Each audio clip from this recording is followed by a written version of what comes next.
নমস্কার, good evening.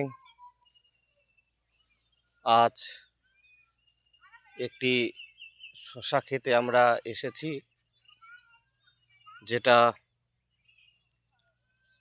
সব medicine দেওয়া হয়েছিল হিমালয়ান এগ্রো সায়েন্সের পক্ষ থেকে।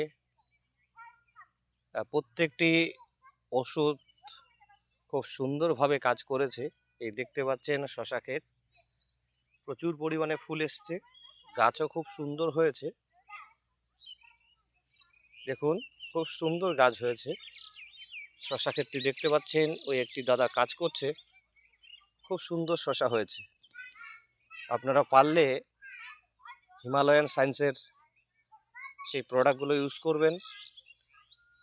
এবং এর মধ্যেও একটা শিক্ষণীয় বিষয় হলো, এই যে একটি গাছ দেখতে পাচ্ছেন, একটু কোঁকড়ানো কোঁকড়ানো দেখতে পাচ্ছেন, পাতাগুলো একটু হলদে কালার হয়ে গেছে। যারা অ্যাকচুয়ালি শসা চাষ সম্পর্কে জানেন না, তাদের উদ্দেশ্যেই বলছি, এই জাতীয় কালার থাকলে বা এই পাতা কুঁকড়ে গেলে এটা অ্যাকচুয়ালি পেস্ট কিলার। খুব সূক্ষ্ম পোকা থাকে, সেই কারণে পাতাগুলো কুঁকড়ে যেতে পারে, হলদে হয়ে যেতে পারে, সঙ্গে এই গাছটা আস্তে আস্তে মারাও যেতে পারে। এই দেখেন, এই ডগটিও প্রায় কুঁকড়ে গেছে। হ্যাঁ, এই কুঁকড়ে যাওয়াটাকে বলে হচ্ছে আমাদের এক ধরনের, এর মধ্যে অ্যান্টিফাঙ্গালও থাকে।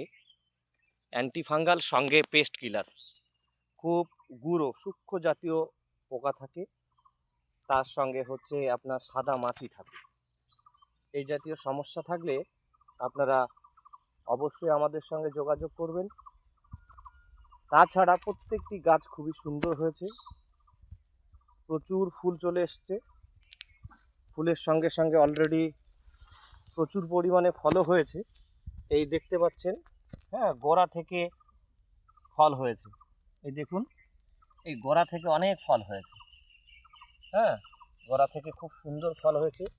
দেখতে পাচ্ছেন গোড়াতে একই জায়গায় দুটো তিনটে করে ফল হয়েছে। দেখুন, দুটো তিনটে চারটে করে ফল হয়েছে। আপনারা ক্ষেতটা একবার দেখুন।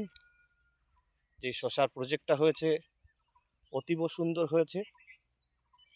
হিমালয়ান সায়েন্সের মেডিসিন দিয়ে সব করা হয়েছে, খুবই সুন্দর হয়েছে, দেখার মতো হয়েছে।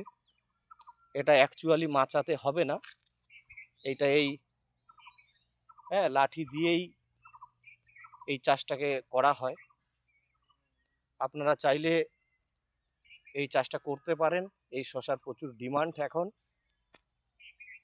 যা হোক, আপনাদের শসা চাষটি কেমন লাগলো জানাবেন।